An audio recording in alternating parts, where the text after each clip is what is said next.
तो ये आपका लास्ट नंबर क्वेश्चन आ गया 13.2 का। क्या कह रहा है क्वेश्चन कि एक गोलाकार कांच के बर्तन की एक बेलन के आकार की गर्दन है। बर्तन कैसा है आपका? गोलाकार कांच के जैसा है। बर्तन कैसा है? गोलाकार कांच का है। ठीक है। तो आप इस चित्र में जो है आप देखेंगे तो आपको अच्छे से समझ नहीं आएगा। ये तो वृत्त के जैसा दिख रहा है, लेकिन सामने से देखोगे तो ऐसा ही दिखाई देगा। और ये गर्दन जो है इसका है ना, यहाँ से ये ऐसे हो गया है। ठीक है। ये गर्दन जो है इसका बेलन के जैसा है। समझ पा रहे हैं? ये है आपका बर्तन। ऐसा डिजाइन आप लैब में देखे होंगे। केमिकल वगैरह इसमें रखा जाता है, नीचे का गोल टाइप का रहता है।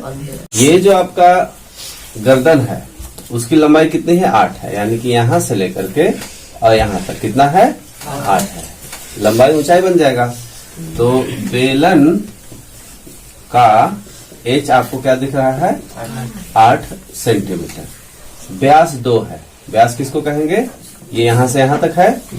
तो बेलन का डी कितना हो गया आपका? 2 सेंटीमीटर। आपको पता ही होगा कि फट से हम क्या निकाल लेते हैं? आर निकाल लेते हैं। आर का सूत्र क्या होता है? D/2 होता है। तो 2/2 करेंगे तो क्या आ जाएगा? 1 आ जाएगा। यहाँ तक ठीक है। आगे चलिए। गोलाकार भाग का व्यास 8.5 है। गोलाकार भाग का व्यास क्या है? 8.5। तो गोला का डी बराबर 8.5। तो फट से गोले का हम क्या निकाल लेंगे? आर निकाल लेंगे। ठीक है। और कितना हो जाएगा? फिर से सूत्र ही लगेगा, तो बार बार सूत्र लिखने की जरूरत नहीं है। यही लेके आप चल सकते हैं। तो ये आपका जो दिख रहा है उसके अकॉर्डिंग आप कर लिए। फिर आगे क्वेश्चन में क्या कह रहा है कि एक बच्चा है, उसने आयतन इसका निकाला है 345 सेंटीमीटर क्यूब। ये पूरा क्वेश्चन नहीं लिखा हुआ है, 2 लाइन क्वेश्चन में और है। ठीक है ना। तो बच्चे से इसका आयतन निकालने के लिए बोला गया है। तो उसने क्या निकाला है? आयतन 345 centimetre cube.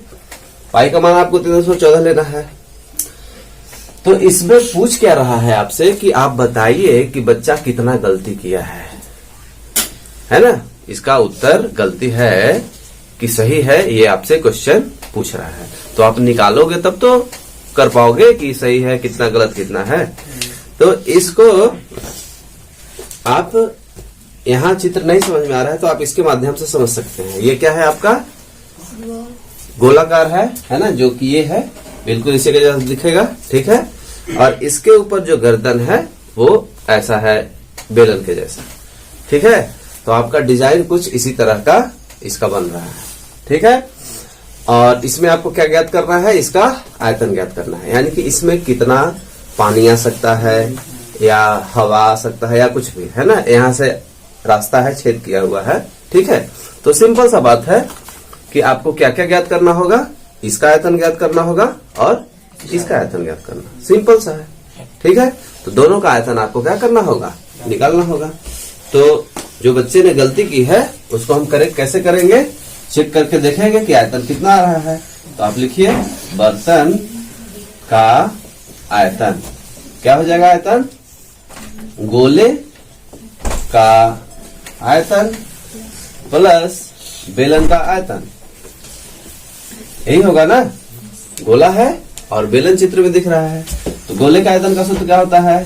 4/3 pi are cube. बेलन का सूत्र क्या होता है? पाई आर स्क्वायर एच। यही तो होता है। अब इसको आगे लेके चलेंगे तो क्या होगा? कुछ कॉमन निकलेगा। निकाल देते हैं कॉमन। पाई दोनों का सेम होगा, आर दोनों का अलग अलग है ना। तो आप नहीं निकाल सकते। आर को आप बाहर नहीं ला सकते कि 2 ठोर यहाँ भी 2 ठोर यहाँ भी बाहर निकाल लेते हैं। तब निकलता है जब दोनों का आर एक जैसा होता है। यहाँ देखिए इसका आर ये है और बेलन का आर ये है 1। तो इसलिए हम इतने पे आगे चलेंगे।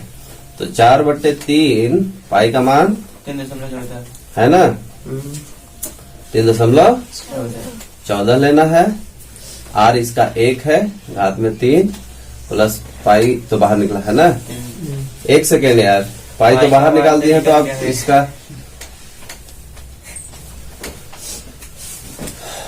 ये r जो है आपका 1 के घात में 3, पाई निकला हुआ है बाहर ना, इसका r कितना है 8.5 बटे 2 घात में 2, और h कितना है,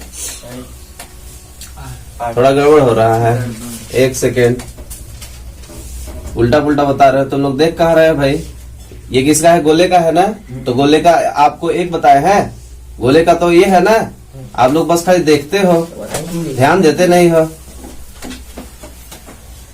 ये गोले का है ना, दिख रहा है गोले का आ रहा है, तो आप देखेंगे ना ध्यान से, इसका r है 1 और इसका ऊंचाई क्या है 8, बेलन का है, साफ साफ नीचे नीचे आ रहा है, तो बेलन वाले का बेलन में जाएगा, गोले वाले का गोले में आएगा, इस तरह से हो गया। ठीक है, अब पाई का मान लिखेंगे हम 3.14, ठीक है, अंदर में क्या है 4/3 है, ये 8.5 बटे 2, 3 बार लिखना होगा,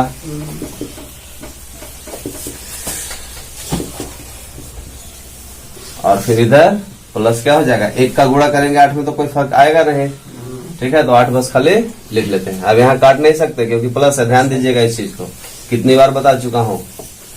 अब इसका जल्दी से हमको कैलकुलेशन करना होगा, ठीक है ना, यहाँ ये कटेगा, 2 1 कम 2, 2 दूना 4, 2 1 कम 2, 2 1 कम 2, ठीक है, 3 से कटेगा क्या, नहीं कटेगा। तो गुणा इसमें बड़ा तगड़ा करना होगा आपको, 8.5 का है ना, ये बाहर आएगा तो 2 से ये कट जाएगा क्या, हाँ 2 से कट जाएगा ये, तो इसका गुणा कर लीजिए जल्दी से, 8.5 का 8.5 में, और उसके बाद फिर जो आएगा उसका 8.5 में गुणा करेंगे। चलिए हम करके दिखाते हैं भी है, तब तक आप भी करिए। तो 5 25 हासिल 2, 8 पंचे 40, 2 45, और ये क्या हो गया, 8 पंचे 40 की 0 हासिल 4, 8 8 64, और 4 68, 5 2 2 और यहाँ 7, 2 अंक के बाद दशमलव आपको लगाना होगा क्योंकि 2 अंक के बाद दशमलव है। अब इसमें फिर से 8.5 का गुणा करना होगा, है ना, 72.25 में 8.5 का फिर से गुणा करना होगा, फिर से 8.5 का गुणा करेंगे तो क्या हो जाएगा, 5 25 हासिल 2, 5 दूना 10, 2 12 हासिल 1, 5 दूना 10 और 1 11, हासिल 1, 7 से 35 और 1 36, फिर एक अंक छोड़ के 8 पंचे 40 की 0 हासिल 4, 8 दूना 16 4, 20 की 0 हासिल 2, 8 दूना 16 2, 18 हासिल 1, 8 7 56 और 1 57, तो ये क्या आ जाएगा, यहाँ डायरेक्ट हम लिख सकते हैं 5 2, इसको जोड़ेंगे तो 1, और इसको जोड़ेंगे तो 8 6, 14 की 4 हासिल 1, 7 3 10 और 1 11 हासिल 1 6, कितने अंक के बाद दशमलव यहाँ लगेगा, 2 अंक ऊपर है और 1 अंक नीचे है, यानी कि 3 अंक के बाद दशमलव लगेगा, तो यहाँ हम 3 अंक के बाद दशमलव लगाएंगे और बट्टे में क्या कर देंगे, 3 दूना 6, ठीक है ना, क्या बोले, +8, ठीक है। तो अब यहाँ भिन्न का जोड़ भी कर सकते हैं और इसका भागा दे करके जो आएगा उसका इसमें जोड़ के बाहर निकाल सकते हैं, 2 तरीके हैं यहाँ से।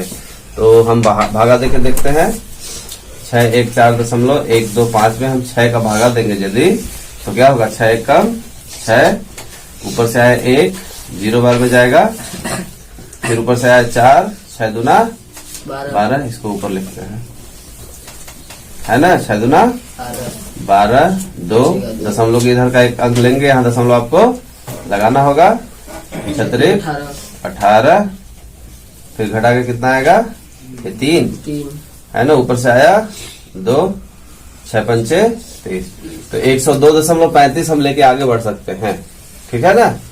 फिर उसके बाद कुछ ऐसे आएगा, तो दशमलव के बाद 2 अंक आ गया ना, तो हम आगे बढ़ सकते हैं, ठीक है। 102.35 35 है ना, तो इसके जगह पे क्या लिखा जाएगा, 102.35 + 8, अब 8 को जोड़ लीजिए, तो 8 को जोड़ेंगे तो क्या आएगा 3.15, यहाँ गुणा छुपा हुआ है, इसमें 8 जुड़ेगा तो कितना हो जाएगा 110.35। ठीक है, अब फिर से इसका गुणा कर दीजिए, आपका आंसर आ जाएगा। ठीक है, गुणा करके देखिए जल्दी से। अब इसका गुणा करके आप बताइए जल्दी से हमको।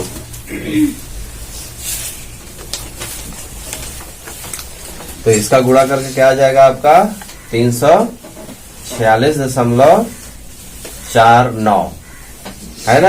एक्चुअली में यहाँ थोड़ा सा छोड़े थे ना हम, इसलिए यहाँ 4 आया है। किताब में 5-1 दिया हुआ है ना, 0.51 दिया है, तो दशमलव के बाद की संख्या का बहुत ज्यादा वो नहीं होता है, यहाँ लगभग लिख देंगे, लगभग। ये है आपका आयतन। ठीक है, बर्तन का आयतन आपका ये है। लड़के ने क्या बताया था 345। तो यदि बाई चांस आप भी करते हो और आपका 345 आता है तो कोई बहुत ज्यादा घबराने की बात नहीं है, थोड़ा बहुत आगे पीछे चलता है। आप लगभग आंसर में लिख देंगे तो आपका काम हो जाएगा। ठीक है।